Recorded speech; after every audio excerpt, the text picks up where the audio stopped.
شروع اللہ کا نام لے کر جو بڑا مہربان نہایت رحم والا ہے۔ نون، قلم کی اور جو کچھ لکھنے والے لکھتے ہیں اس کی قسم کہ اے پیغمبر صلی اللہ علیہ وآلہ وسلم، تم اپنے پروردگار کے فضل سے دیوانے نہیں ہو، اور بے شک تمہارے لیے بے انتہا اجر ہے، اور یقیناً تم اخلاق کے اعلی مرتبے پر ہو۔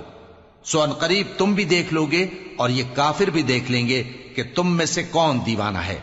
تحقیق تمہارا پروردگار اس کو بھی خوب جانتا ہے جو اس کے رستے سے بھٹک گیا، اور ان کو بھی خوب جانتا ہے جو سیدھے رستے پر چل رہے ہیں۔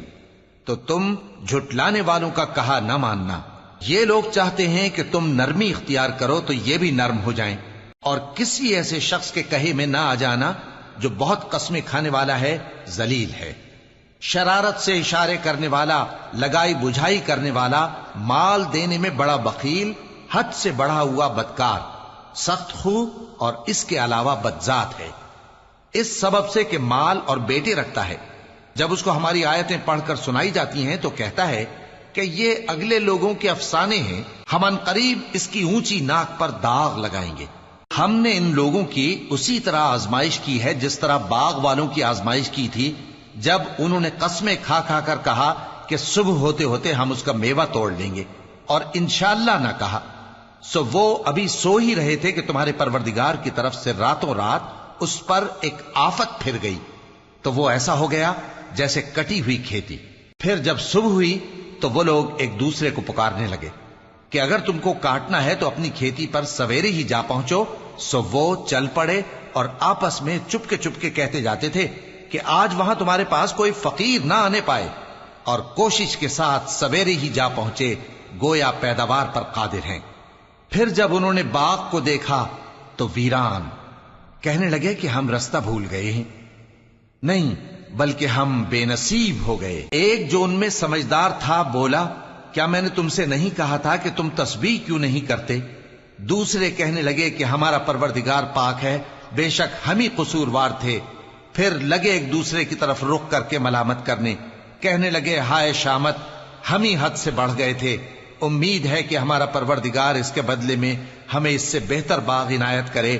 ہم اپنے پروردگار کی طرف رجوع کرتے ہیں، دیکھو عذاب یوں ہوتا ہے، اور آخرت کا عذاب سب سے بڑھ کر ہوگا، کاش یہ لوگ جانتے ہوتے۔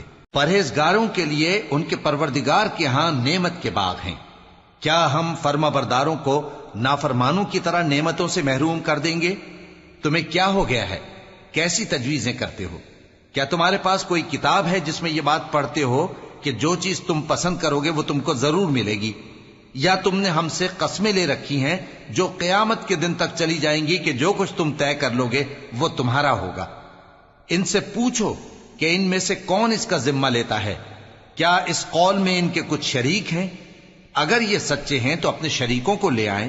جس دن پنڈلی سے کپڑا اٹھا دیا جائے گا اور کفار سجدے کے لیے بلائے جائیں گے، پھر وہ سجدہ نہ کر سکیں گے، ان کی آنکھیں جھکی ہوئی ہوں گی اور ان پر ذلت چھا رہی ہوگی، حالانکہ پہلے اس وقت سجدے کے لیے بلائے جاتے تھے جبکہ وہ صحیح و سالم تھے۔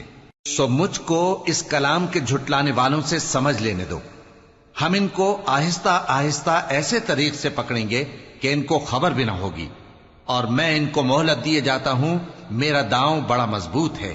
اے نبی، کیا تم ان سے کچھ معاوضہ مانگتے ہو کہ ان پر تاوان کا بوجھ پڑ رہا ہے، یا ان کے پاس غیب کی خبر ہے کہ اسے لکھتے جاتے ہیں؟ سو اپنے پروردگار کے فیصلے کا انتظار کیے رہو، اور مچھلی کا لقمہ ہونے والے یونس کی طرح نہ ہونا کہ انہوں نے اپنے رب کو پکارا جبکہ وہ دل ہی دل میں گھٹ رہے تھے۔ اگر ان کے پروردگار کی مہربانی ان کو نہ سنبھال لیتی تو وہ چٹیل میدان میں ڈال دیے جاتے مذموم حالت میں۔ پھر ان کے پروردگار نے ان کو برگزیدہ کر کے نیکوکاروں میں شامل کر لیا۔ اور کافر جب یہ نصیحت کی کتاب سنتے ہیں تو یوں لگتے ہیں کہ تم کو اپنی نگاہوں سے پھسلا دیں گے، اور کہتے ہیں کہ یہ تو دیوانہ ہے۔ اور لوگوں، یہ قرآن تمام جہانوں کے لیے نصیحت ہے۔